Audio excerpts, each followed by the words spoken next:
Law of அட்ராக்ஷனில் குறுக்கு வழி செயல்முறை ஷார்ட்கட் டெக்னிக் அப்படின்ற ஒரு வீடியோ சீரியலுடைய பகுதி 2. இது 2வது எபிசோட். ஃபஸ்ட்டு எபிசோட் பார்க்காதவங்க அதை போய் கண்டிப்பாக போய் பாருங்கள். அதில் மிரர் டெக்னிக் அப்படின்னு ஒன்றை பற்றி நம்ம பேசியிருக்கோம். இப்போ அந்த மிரர் டெக்னிக் கண்ணாடி பயிற்சி முறையாக இருந்தாலும் சரி, இதுக்கப்புறம் நம்ம சொல்ல போகிற அனைத்து விதமான ட்ரிக்கு அல்லது டெக்னிக் அத்தனையும் நீங்கள் பயன்படுத்துறதுக்கு முன்னாடி ஒரு விஷயம் உங்களுக்கு தெளிவாக மைண்டில் ஏற்றிக்கணும். இப்போது பல பேருக்கு law of attraction work out ஆக மாட்டேன்னுது. எந்த ஒரு டெக்னிக்கை யூஸ் பண்ணாலுமே அது நடக்க மாட்டேன்து சார் அப்படின்றாங்க. சில பேருக்கு மட்டும் நடக்குது. அதுக்கு காரணம் என்னென்னா, இந்த வீடியோவில் நம்ம சொல்ல போகிற ஒரு விஷயம்தான். அதாவது உங்களுடைய மைண்ட் செட் அப்படின்றது மிக மிக முக்கியமானது. என்ன பிரச்சனைன்னு கேட்டிங்கன்னா, முடவன் கொம்புத்தேனுக்கு ஆசைப்படலாமா? ஆசைப்படக்கூடாது. அப்போது நம்மளுடைய லிமிட் என்னவோ அதுக்கு ஏற்ற மாதிரி தான் நம்ம ஆசைப்படணும் அப்படின்றத நம்ம மைண்டில் ஏற்றிட்டுருக்கோம். லா ஆஃப் அட்ராக்ஷனில் அந்த ஒரு மைண்ட் செட் இருந்தால் உங்களுக்கு அந்த ஈர்ப்பு விதி ஒர்க் அவுட்டே ஆகாதுங்க.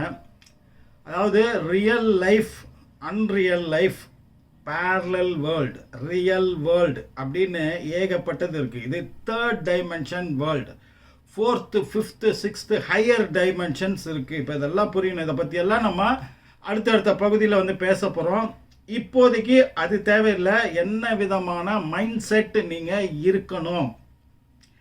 நீங்கள் எதை வேணால் ஆசைப்படலாங்க. ஆசைப்படுறதுக்கு ஒரு அளவு கிடையாது. ஒரு இவ்வளோ தான் பண்ணணும், நம்மளுடைய தகுதிக்கு நம்மளுடைய இதுக்கு இவ்வளோ தான் அப்படின்ற லிமிட் ஃபஸ்ட்டு கிடையாது. அதை தூக்கி போட்டுருங்க. நம்ம செய்கிற பிரச்சனை என்னன்னா, நம்ம ஒரு விஷயத்தை தேவை அப்படின்னு ஆசைப்படும் போது இது ப்ராக்டிக்கலாக நடக்குமா? நம்மளுடைய சூழ்நிலை என்ன? நான் யார்? நான் என்ன சூழலில் இருக்கிறேன்? என்னுடைய நிதி வசதி என்ன? என்னுடைய வருமானம் என்ன? ஃப்யூச்சரில் என்னுடைய பிளான் என்ன? அப்போ எவ்வளோ தூரம் நான் சம்பாதிக்க முடியும்? எவ்வளோ தூரம் வருமானம் வரும்? என்னென்ன விஷயம்லாம் பிளான் பண்ணியிருக்கேன்? அதன் மூலமாக என்னென்ன நன்மைகள் எல்லாம் வர வாய்ப்பு இருக்கிறது? இப்படின்னு ஒரு கால்குலேஷன் இந்த ரியல் வேர்ல்டில் நம்ம சுற்றி இருக்கிற விஷயம். நம்ம குடும்ப சூழல், நம்ம ஃப்ரெண்ட்ஸு, நம்ம வியாபாரம் பண்ணுறது, நம்ம படிக்கிறது, நம்ம வேலைக்கு போகிற விஷயம் அத்தனையும் உங்களுடைய சிந்தனையை பாதித்து இவ்வளோதான் என்னுடைய லிமிட் அப்படின்றது, பி ப்ராக்டிக்கல் அப்படின்னு வர நிறைய பேர் சொல்லுவாங்க. இது அத்தனையும் சேர்ந்து உங்களால் இவ்வளோதான் நீங்கள் ஆசைப்பட முடியும்.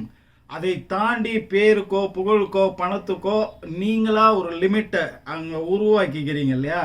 அதை ஃபஸ்ட்டு தூக்கி போடணும். அது இருக்கிற வரைக்கும் don't compare real life with your goals. உங்களுடைய ஆசைகள், தேவைகள், இந்த லா ஆஃப் அட்ராக்ஷனுடைய மேனிஃபெஸ்டேஷன், மெடிடேஷன் டெக்னிக்கு எதை வேணால் பண்ணுறதுக்கு முன்னாடி, அது பண்ணும்பொழுதோ பண்ணுவதற்கு முன்போ பண்ணிய பிறகோ நீங்கள் அதை எடுத்துகிட்டு ரியல் வேர்ல்டுனுடைய உங்களுடைய பொசிஷனோட கம்பேர் பண்ணி அதில் ஒரு கால்குலேஷன் ஒன்று போடுறீங்க பார்த்தீங்களா?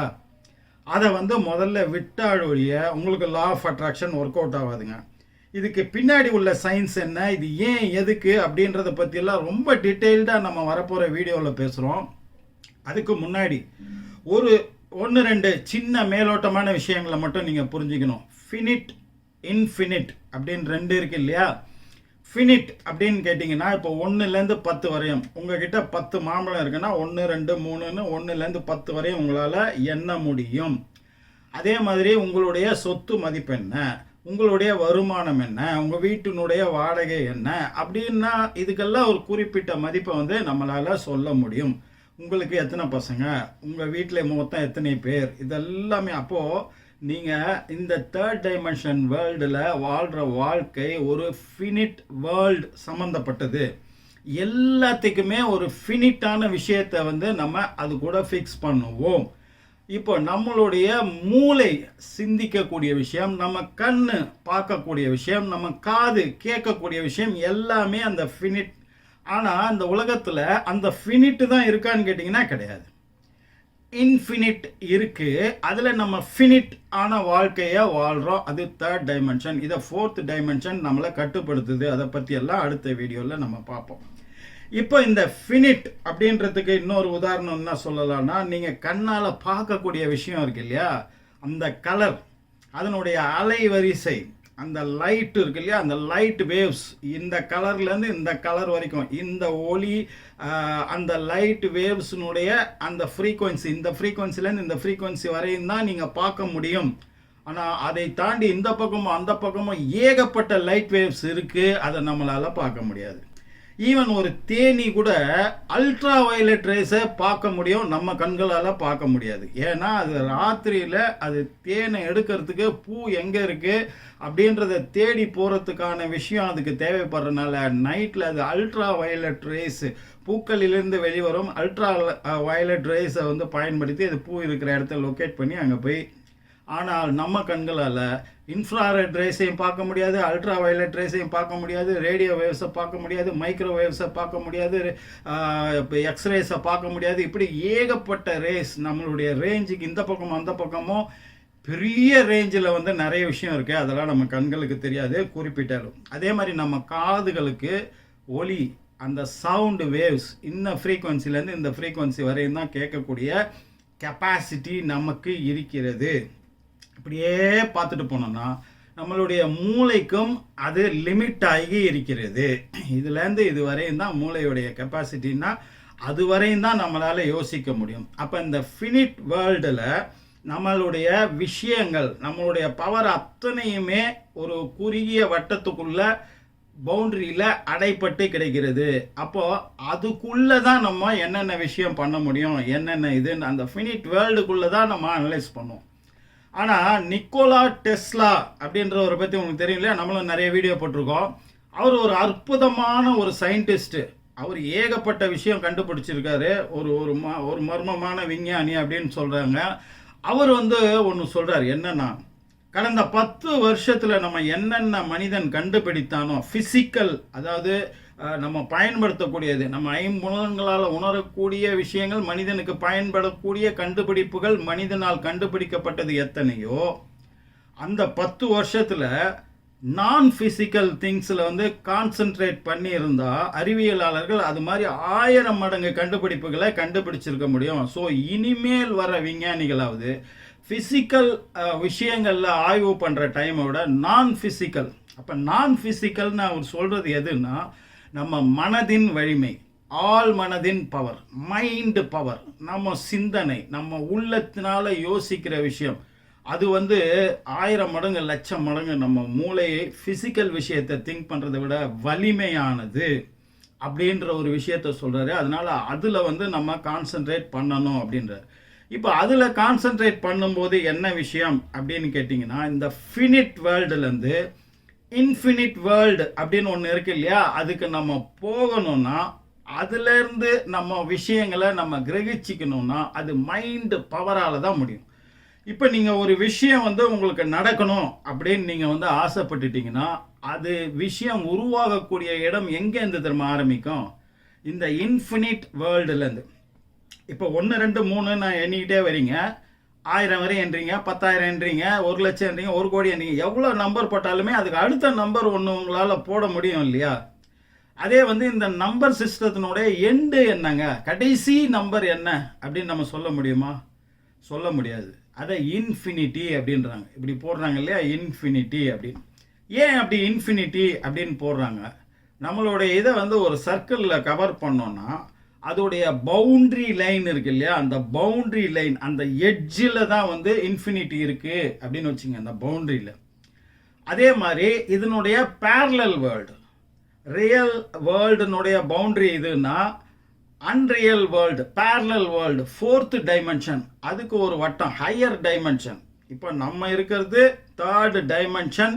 இதில் காலம் நம்மளை கட்டுப்படுத்தும், டைம் கட்டுப்படுத்தக்கூடிய 3வது பரிமாணத்தில் நம்ம இருக்கோம். இங்கே காலத்தை நம்மளால் கட்டுப்படுத்த முடியாது. 4th டைமென்ஷனில் காலம் கட்டுப்படுத்தக்கூடிய விஷயமா இருக்கும், அதை வேற ஒன்று கட்டுப்படுத்தும், அது 4th டைமென்ஷன். அந்த 4th டைமென்ஷனுடைய பவுண்ட்ரியும் 3rd டைமென்ஷனுடைய பவுண்ட்ரியும் இப்படி சேரும்போது, 2 வட்டம் போட்டிங்கன்னா அது ரெண்டையும் ஒன்றா சேர்த்திங்கன்னா ஒரு புள்ளியில் அது ரெண்டும் ஒட்டும் இல்லையா, அந்த புள்ளி தான் வந்து இன்ஃபினிட்டி, அதில் தேர்ட் டைமென்ஷனோட எட்ஜ் இருக்கும், ஃபோர்த் டைமென்ஷனோட ஸ்டார்டிங் இருக்கும். அதனால தான் அது இப்படி போய் இப்படி வர மாதிரி 2 வட்டம், அதனால தான் இன்ஃபினிட்டியை அப்படி போடுறாங்க. சரி, அந்த இன்ஃபினிட்டி லெவலில் தான் உங்களுடைய ஆசைகள் தேவைக்கான விதை விதைக்கப்படுகிறது. அங்கேருந்து தான் உருவாகி அது வருது. அப்போ அங்கேருந்து வர்ற வரைக்கும் நீங்கள் பொறுமையாக இருக்கணும். உங்களுடைய விஷயங்களை நீங்கள் பண்ணிகிட்டு இருக்கும்போது இந்த விஷயம் உங்களுக்கு நடக்கணும் அப்படின்ற நம்பிக்கை இருந்தால் தான் அந்த ட்ராவல் வந்து அது நடக்கும். அது இன்ஃபினிட்டியில் உருவாகி வரக்கூடியது. அப்போ இன்ஃபினிட்டியில் அது உருவாகணும்னா நீங்கள் ஃபிசிக்கலாக எந்த செயலை செஞ்சாலுமே அங்கே அதை உருவாக்க முடியாது. ஏன்னா இந்த வேர்ல்டில், இந்த ஃபிசிக்கல் வேர்ல்டில், ரியல் வேர்ல்டில் ஒரு விஷயம் நீங்கள் பண்ணுறீங்கன்னா அதுக்கான விளைவு ஒன்று உருவாகும், அவ்வளோதான். ஸோ ஒரு செயலும் விளைவுகளுமால் ஆனது தான் இந்த தேர்ட் டைமென்ஷன் வேர்ல்டு. ஆனால் ஒரு விஷயத்தை இன்ஃபினிட்டி லெவலில் நீங்கள் விதைக்கணும்னா அது இந்த மைண்டு பவரால் தான் முடியும். மைண்டில் என்ன விஷயத்தை நீங்கள் உருவாக்கி, நிக்கோலா டெஸ்லா சொல்கிற மாதிரி ஒரு குறிப்பிட்ட ஃப்ரீக்குவென்சியில், ஒரு குறிப்பிட்ட வைப்ரேஷனில் அதை வைப்ரேட் பண்ண வச்சோம்னா, ஒரு விஷயத்தை குறிப்பிட்ட ஃப்ரீக்குவென்சியில் குறிப்பிட்டபடி வைப்ரேட் பண்ண வச்சோம்னா அது குறிப்பிட்ட எனர்ஜியை உருவாக்கும். அதாவது தமிழில் சொல்லணும்னா, ஒரு குறிப்பிட்ட அலைவரிசையில் ஒரு சிந்தனையை குறிப்பிட்ட அதிர்வுகளோடு உருவாக்கும் போது அது ஒரு சக்தியை உருவாக்கும். அப்போ சக்தியை உருவாக்க முடியாது, இருக்கிற சக்திகளை குவித்து உங்களுக்கு என்ன சக்தி தேவையோ அந்த விஷயமாக அது ஒரு சக்தியாக அந்த இடத்துல உருவாங்க. எந்த இடத்துலனா இன்ஃபினிட்டி லெவல். இதை பற்றி ரொம்ப டீட்டெயிலாக இதுக்கான ப்ரூஃபு மற்றது எல்லாத்தையும் நம்ம அடுத்த பகுதியில் கொடுக்க போகிறோம். இப்போ பொதுவாக புரிஞ்சுக்கிங்க, நம்மளுடைய ஆசைகள் தேவைகள் எல்லாத்துக்குமான விதை இந்த ரியல் வேர்ல்டில் பதிக்கப்படுவதில்லை, உருவாவதில்லை. Unreal world, parallel world, fourth டைமென்ஷனில் தான் அது உருவாகுது. அங்கேருந்து உருவாகி இந்த ரியல் லைஃப்குள்ளே வந்து அது உங்ககிட்ட வந்து சேரும் வரைக்கும் நீங்கள் வந்து பொறுமையாக இருக்கணும். இப்போது கான்ஷியஸ், சப்கான்ஷியஸ் அப்படின்னு 2 பிரிச்சுங்க. நீங்கள் செய்கிற வேலைகள் மற்றது இந்த செயலும் விளைவுகளுக்குமான இது வந்து ரியல் வேர்ல்டில் பி ப்ராக்டிக்கல் அப்படின்ற தியரியோடு நீங்கள் பண்ணிக்கிட்டே இருங்க. ஆனால் உங்களுடைய ஆசைகள், தேவைகள், கனவுகள், லட்சியங்களை வந்து நீங்கள் ஆள் மனதில் விதைச்சு அதை மைண்டு பவர்ஃபுல்லாக மேனிஃபெஸ்ட் பண்ணும்போது, அதுக்கான டெக்னிக்ஸ் தான் நிறையா நம்ம சொல்லிகிட்டே வர போகிறோம். அப்படி பண்ணும்போது அது அன்ரியல் வேர்ல்டில், பேரலல் வேர்ல்டில், ஃபோர்த் டைமென்ஷனில், இன்ஃபினிட்டி லெவலில் அது விதைக்கப்படுது. அது தன்னை நோக்கி வளர்ந்து வரப்போகிறது அப்படின்ற விஷயத்த நம்பிக்கையோட, முழு மனதோட நம்பி அதில் வந்து அப்படி ஓரமாக வந்து அந்த சப்கான்ஷியஸ் மைண்டை வச்சுக்கிங்க. நீங்கள் வெளியில் மற்றவங்களுக்கு காமிக்கிறதோ, உங்களுக்கு நீங்கள் இது பண்ணிக்கிறதோ, ரியல் வேர்ல்டில் என்னென்ன வேலைகள் செய்யணுமோ அது எல்லாம் செஞ்சுக்கிட்டே இருக்கும்போது தானாக அது வந்து உங்களோட இதில் இப்போ ஏகப்பட்ட ஆயிரக்கணக்கானவர்கள், புகழின் உச்சிக்கு போனவர்கள், பணத்தின் உச்சியை பார்த்தவர்கள், இப்படி ஏகப்பட்ட ஆட்கள் எக்ஸாம்பிளாக நம்ம சொல்ல முடியும். இந்த மாதிரியான வாய்ப்புகள் அவர்களுக்கு ஒரு மிராக்கிளாக வந்து அதில் அவர்களுடைய திறமையை அவர்கள் அறியாமல் மிராக்கிளாக பயன்படுத்தி வேறு லெவலுக்கு உயர்ந்தவர்களுடைய ஆயிரக்கணக்கான உதாரணங்களை நமக்கு சொல்ல முடியும். உங்களுக்கே நீங்கள் யோசிச்சு பார்த்தீங்கன்னா கூட அந்த மாதிரி லிஸ்ட்டு ஒன்று, பெரிய லிஸ்ட்டு ஒன்று வரும். இப்போ அப்படித்தான் அந்த விஷயங்கள் நடக்கும். உங்களை குறுக்கிக்காதீங்க, அந்த லிமிட் பண்ணாதீங்க. ரியல் வேர்ல்டோட உங்களுடைய விஷயங்களை கம்பேர் பண்ணவே பண்ணாதீங்க. அப்படி கம்பேர் பண்ணும்போது என்ன நடக்கும் தெரியுங்களா? இப்போ ஒரு உதாரணத்துக்கு ஒன்று சொல்ல போகிறோம். இது மிக மிக முக்கியமான விஷயம். ஏற்கனவே பேச்சுலர் ரெசிபீஸில் இதை பற்றின விஷயத்தை வந்து நம்ம சொல்லியிருக்கோம். அதே தான் இங்கே சொல்ல போகிறோம். இப்போ படத்தில் ஒன்று தெரியுது பாருங்க. இந்த படத்தில் தெரியக்கூடிய இந்த வீட்டினுடைய ஜன்னல்கள் அத்தனையும் ஒரே அளவில் இருக்கா? வேறு வேறு அளவுகள் இருக்கு இல்லையா? அப்போ எது பெரிய ஜன்னல், எது சின்ன ஜன்னல்? உங்களுக்கு ஒன்று தோணுது இல்லையா? இப்போ ஒரு உண்மையை வந்து இப்போ நம்ம சொல்ல போகிறோம். இதில் உள்ள ஜன்னல்கள் அத்தனையுமே வந்து சரிசமமான அளவுடையவை அப்படின்னு சொன்னால் உங்களால் நம்ப முடியுமா? சரி, அதை நம்ம இப்போ ப்ரூவ் பண்ணுவோம். எப்படி அது சரிசமமான இதுன்னு. இது ஏன் நமக்கு வந்து விதவிதமான சைஸில் உள்ள ஜன்னல்கள் மாதிரி தோன்றுது அப்படின்னா, அந்த ரியல் லைஃப்பில் அதனுடைய கோடுகள் எல்லாமே பர்ஸ்பெக்டிவ் டிராயிங் அப்படின்னு சொல்லுவாங்க. எல்லாம் ஒரு புள்ளியை நோக்கி போகிற மாதிரி கோடுகள் மூலமாக இந்த படம் வரையப்பட்டிருக்கிறது. நம்மளுடைய ரியல் வேர்ல்டுமே வந்து பர்ஸ்பெக்டிவ் வேர்ல்டு அப்படின்னு சொல்லுவாங்க. எல்லா விஷயமும் ஒரு விஷயத்தை நோக்கி குமியும். அப்போ அந்த மாதிரி பல்வேறு விஷயங்கள் ஒரு புள்ளிகளை நோக்கி குஞ்சு அந்த புள்ளிகளுக்கு இடையே வந்து அதெல்லாம் ஒரு புள்ளியில் குஞ்சு, அதாவது அப்படியே வரும். இந்த புள்ளிகள் ஒரு புள்ளியில் குவிவதும் அந்த மாதிரி ஏகப்பட்ட புள்ளிகள், அந்த புள்ளிகள் இன்னொரு புள்ளியில் குவிது, இப்படி குவிஞ்சு கடைசியாக ஒரு புள்ளியில் அத்தனை விஷயங்களும் குவிக்கும். அப்படிப்பட்ட செட்டிங்கில் தான் இங்கே வந்து நம்மளுடைய தேர்ட் டைமென்ஷன் வேர்ல்டு இருக்குது. பர்ஸ்பெக்டிவ் வேர்ல்டு அப்படின்னு சொல்லுவாங்க. இந்த டிராயிங்கும் அந்த பர்ஸ்பெக்டிவ் டிராயிங்கின் அடிப்படையில் வந்து போடப்பட்டது. இது பர்ஸ்பெக்டிவ் வேர்ல்டுனுடைய சிம்பாலிக் ரெப்ரசன்டேஷன் அப்படின்னு கூட நீங்கள் எடுத்துக்கலாம். அப்போ அந்த கோடுகள் சுற்றி இருக்கிற அந்த பர்ஸ்பெக்டிவாக வரையப்பட்ட அந்த கோடுகள் வந்து உங்களுக்கு ஒரு ஜன்னலை பெருசாகவும் ஒரு ஜன்னலை சின்னதாகவும் தோற்றுவிக்கிறது. இப்போ அந்த சுற்றி இருக்கிற அந்த ரியல் வேர்ல்ட், அந்த பர்ஸ்பெக்டிவ்னஸ், அந்த சூழல், மற்றது அத்தனையும் தூக்கிட்டு பார்த்தோம்னா இந்த ஜன்னல்களின் அளவு ஒரே மாதிரி இருக்கிறத நீங்கள் கண்கூட பார்க்கலாம். அப்போ இங்கே எது மறைக்குது? ரியல் லைஃப் விஷயங்கள் உள்ளே வரும்போது அது தப்பான செய்தியை உங்கள் மூளைக்கு கொடுக்குது. நீங்கள் தப்பாக நிறைய விஷயங்களை வந்து பெர்சீவ் பண்ணிக்கிறீங்க. அப்போ ஃபஸ்ட்டு வந்து நம்ம என்ன பண்ணணும்? ரியல் லைஃப்னுடைய சாத்தியக்கூறுகள், இப்போ உங்களுடைய சிச்சுவேஷனோட உங்களுடைய கனவுகளை கம்பேர் பண்ணவே பண்ணாதீங்க. இதெல்லாம் நமக்கு நடக்குமா? இதெல்லாம் நம்மளால் முடியுமா? இந்த விஷயம் நமக்கு சாதிப்பது நம்மளால் இயலுமா? அப்படின்ற விஷயத்தெல்லாம் தூக்கி போட்டுருங்க. அந்த மேஜிக் உங்களுக்கு நடக்க போகுது அடுத்தடுத்த விஷயங்களில். இந்த மைண்ட் செட்டோட இந்த வீடியோ சீரியலை நீங்கள் அடுத்தடுத்து பார்க்க போகிறீங்க. ஆச்சரியங்கள் காத்துட்ருக்கு. அடுத்த பகுதியில் உங்களை சந்திக்கிறேன். அதுவரை உங்களிடமிருந்து விடைபெறுவது உங்கள் AJH. நன்றி.